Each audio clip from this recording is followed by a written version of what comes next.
In 1953, the Christian Herald magazine celebrated its 75th anniversary. It began publishing in 1878.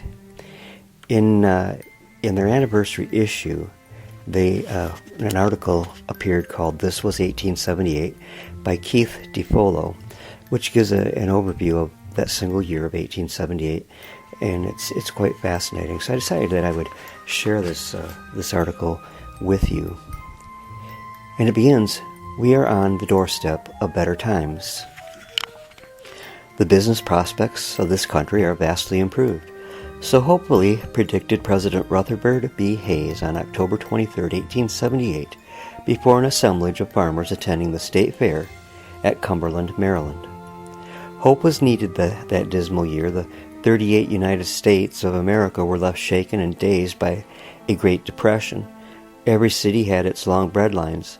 Hungry Pennsylvanian coal miners shouted for higher wages, and in Pittsburgh, striking railroad workers tore up tracks and burned rolling stock.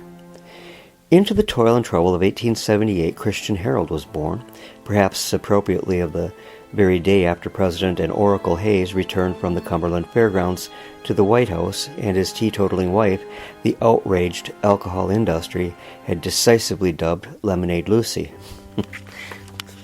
When charter subscribers picked up the Christian Herald for October 24th that year, they welcomed a magazine which helped to explain not only the turbulence but the promise of the times. There was abroad in the land good as well as evil, vision as well as vandalism.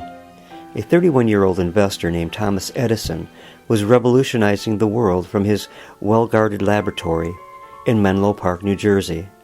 Early in the year, he had traveled to Washington to file a patent on his talking machine.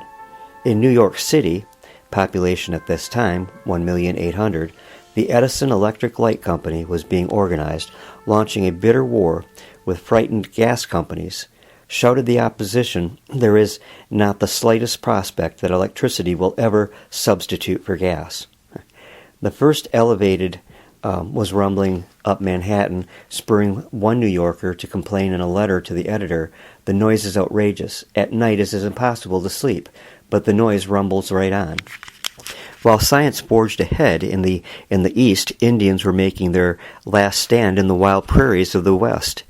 In October, Sitting Bull led his Sioux against government troops, but the conclusion was foregone. The handwriting was on the plains. Slowly, the Indians gave way to the white man's advance into the Missouri River Territory. Railroad followed the soldiers and pioneers into the West. In 1878, more than 3,000 miles of track was laid, following the deep ruts made by the hundreds of covered wagons. Men and women poured into the western plains and mountains in search of freedom and new homes.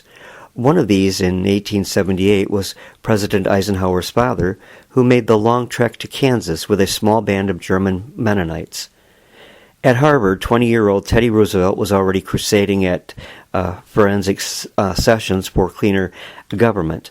At Princeton, a tall, lanky student debated his way to local fame as a sound thinker and a young man with practical vision.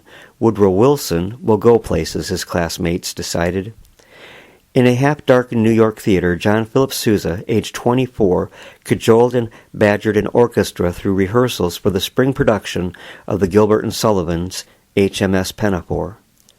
On Manhattan's Lower East Side, a preacher, writer, had already reached the zenith of his glory. Horatio Alger, Jr. searched the slums of the great city looking for poor street boys for his crusading books. The urchins loved this minister with the mustache, the kind smile, and the generous hand. Out of Mr. Alger's wanderings grew tales which shocked Americans into a cleanup of its slums and heartened millions of boys to do or die, sink or swim. From a cozy retreat in Connecticut, a grown-up Mississippi River boy entertained America with his biting satire and keen wit. His pen name was Mark Twain. Today, 75 years later, the world still reads and remembers Mark Twain with great nostalgia.